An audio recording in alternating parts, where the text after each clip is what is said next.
नमस्कार, Ram Ram. BNA network के YouTube channel पर आपका स्वागत है। मैं हूं कुलभूषण। अगर आप अभी तक हमारे चैनल से नहीं जुड़े हैं तो कृपया चैनल को सब्सक्राइब कर लीजिए। मेरे विचार आपको पसंद आते हैं तो इसे लाइक भी जरूर कर लीजिए। तो अरविंद केजरीवाल की मुसीबतें कम होने के बजाय दिन पर दिन और बढ़ती जा रही हैं, लेकिन ये शातिर और धूर्त व्यक्ति अब भी जेल में रहकर प्रपंच रच रहा है और एक से बढ़कर एक प्रपंच ये अपनी पार्टी के लिए, और किसी तरह भी ये मुख्यमंत्री बना रहे या सुनीता केजरीवाल मुख्यमंत्री बन जाए, इस तरह की गुणाभाग में लगा हुआ है। तो दोस्तों, खबर यह है कि जो 17वीं गिरफ्तारी हुई दिल्ली शराब घोटाले में चरणप्रीत सिंह, ये वो उस किताब की फटे हुए पन्ने की तरह है जो ईडी ने ढूंढ निकाला है और जो अब तक ये कहता आया और इसकी पार्टी के लोग कहते आए कि मनी ट्रेल कहाँ है, एक भी रुपया नहीं मिला दिल्ली शराब घोटाले में। मनीष सिसोदिया के बैंक लॉकर से झुनझुना मिला जी। तो क्या आप कल्पना कर सकते हैं कोई व्यक्ति अपने बैंक लॉकर में झुनझुना रखता होगा? तो इन्होंने जानबूझकर बैंक के लॉकर में झुनझुना रखवा दिया था।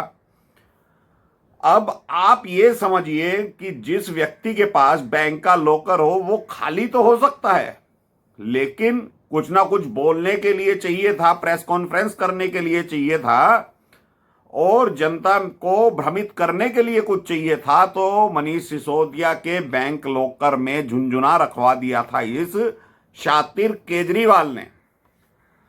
तो अब तक चिल्ला चिल्लाकर गला फाड़ कर ये लोग कहते रहे, आतिशी हो, सौरभ हो, संजय सिंह हो और खुद केजरीवाल हो, कि शराब घोटाले का पैसा कहां पर है। कोई मनी ट्रेल मिली नहीं है, जबकि सुप्रीम कोर्ट और हाई कोर्ट मान चुका है कि मनी ट्रेल स्थापित हो चुकी है। उसके सबूत मिलने बाकी हैं कि पैसा कैसे कैसे कहां पर खर्च हुआ और कहां से आया। तो के कविता ने पिछले दिनों यह बता दिया था कि 100 करोड़ रुपया अरविंद केजरीवाल और मनीष सिसोदिया को दिल्ली शराब का जो नया ड्राफ्ट बना था उसकी पेशगी के लिए दक्षिण की लॉबी से भिजवा दिया गया था। और यही बात ईडी कहती आ रही थी कि दक्षिण की लॉबी से इन लोगों ने घूस खाई है, लेकिन ये लोग मानने को तैयार नहीं। आज भी इनके प्रवक्ता कहते हैं जो भी गवाह हैं उनको ईडी ने डरा धमका करके तैयार किया हुआ है और वो कायदे से केजरीवाल का नाम नहीं लेना चाहते थे, लेकिन उन्हें डराया गया है, कान के पर्दे फाड़ दिए गए हैं। तो इस तरह के ये लोग भ्रामक आरोप ईडी के ऊपर ही लगा रहे थे। अगर किसी के कान के पर्दे ईडी फाड़ती है तो वो व्यक्ति हाई कोर्ट क्यों नहीं गया या सुप्रीम कोर्ट में क्यों नहीं बोला? जब ऐसा हुआ ही नहीं तो बोलेगा कैसे? लेकिन जनता को दिखाने के लिए, मीडिया में सुर्खियां बटोरने के लिए ये लोग बार बार ईडी के ऊपर और केंद्र सरकार के ऊपर आरोप लगाते रहे। तो अब दोस्तों, ये जो चरणप्रीत सिंह पकड़ा गया है, इससे आम आदमी पार्टी की पूरी कलई खुल जाएगी। उसमें सरगना केजरीवाल हो, उसमें टकलू मनीष सिसोदिया हो या गेंडा संजय सिंह हो, इनका विधायक दुर्गेश पाठक हो, आतिशी मारलेना हो, तो ये सब लोग अब नपने वाले हैं। और इसके बीच में ये जो किताब थी, ये हैंडलर चरणप्रीत सिंह जो नहीं मिल पा रहा था, ये एक इनकी किताब में से पन्ना गायब हो गया था। यानी कि आम आदमी पार्टी को एक किताब मानी है, दक्षिण की लॉबी भी उसी में जुड़ी हुई है।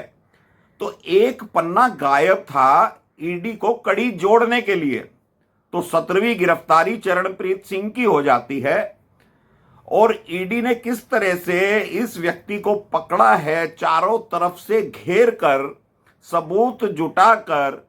पहले तो के कविता को गिरफ्तार किया गया, फिर केजरीवाल के ऊपर हाथ डाला गया, तो चरणप्रीत सिंह का नाम बार बार कई जगह से सुनाई दे रहा था। तो अब चरणप्रीत सिंह राज उगलने लगा है। ये वही व्यक्ति है जो गोवा में रहकर वहां के प्रत्याशियों के लिए कार्य करता था।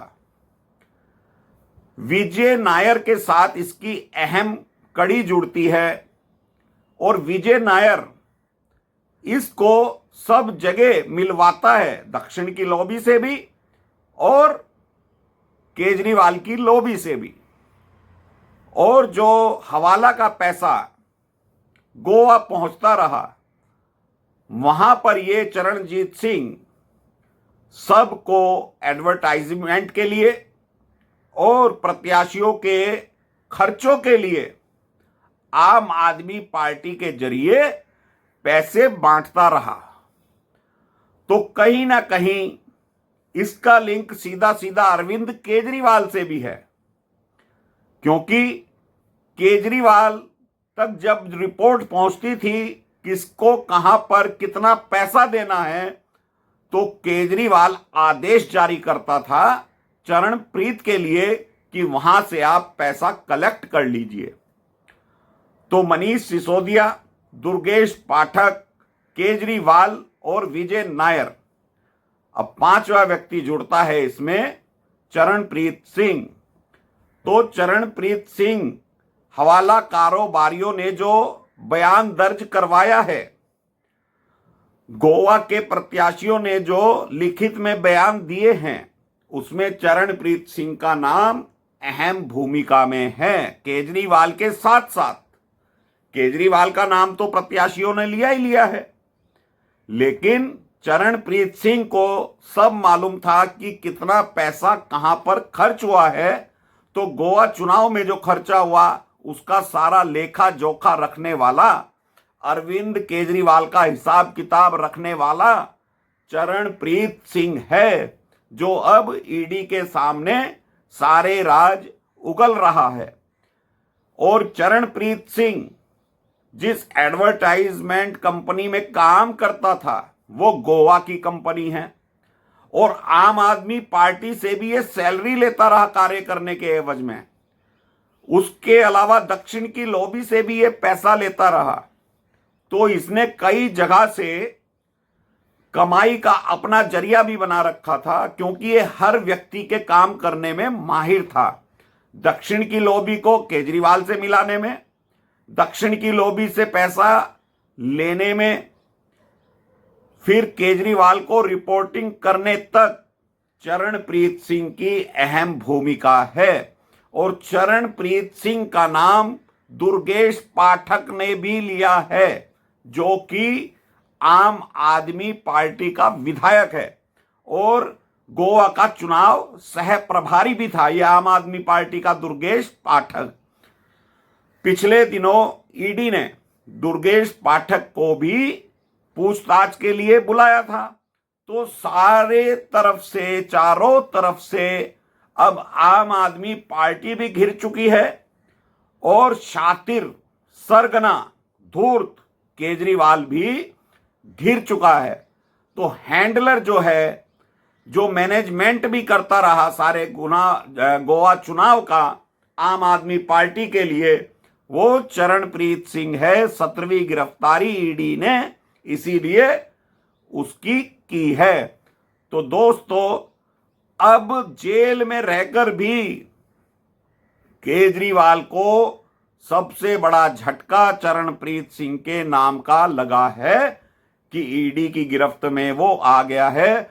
उसके बैंक अकाउंट भी चरणप्रीत सिंह के खंगाले गए हैं, जिसमें कुछ सबूत ईडी को पुख्ता तरीके से मिले हैं और चरणप्रीत सिंह सब कुछ ईडी को बता देने वाला है, क्योंकि उसने तो कार्य किया है पैसे के एवज में। उसको ये कोई मतलब नहीं है कि आम आदमी पार्टी है या दूसरी पार्टी है, उसका तो कार्य ही यही था, क्योंकि वो तो एडवर्टाइजमेंट कंपनी में बतौर नौकरी करता था। लेकिन उसने देखा कि अब माल कमाने का टाइम आ गया है, तो उसने चारों तरफ हाथ पैर मारे, क्योंकि सरगना केजरीवाल चाहता था कि गोवा में जो चुनाव लड़ा जाए, क्योंकि गोवा एक ऐसा राज्य है जहां पर शराब की मैन्युफैक्चरिंग भी होती है और बड़ी मात्रा में नशीले पदार्थों का भी कारोबार होता है। तो इसकी सेटिंग के कविता से ये हुई थी कि गोवा राज्य में भी दक्षिण की शराब बेची जाएगी अगर इनकी सरकार बन जाती है। तो दोस्तों, सारी कहानी अब आपके समझ में आ जाएगी चरणप्रीत सिंह कितनी बड़ी कड़ी है केजरीवाल के गुनाह में। तो अभी के लिए इतना ही। मेरा विचार, मेरा कंटेंट आपको कैसा लगा प्लीज जरूर बताइएगा।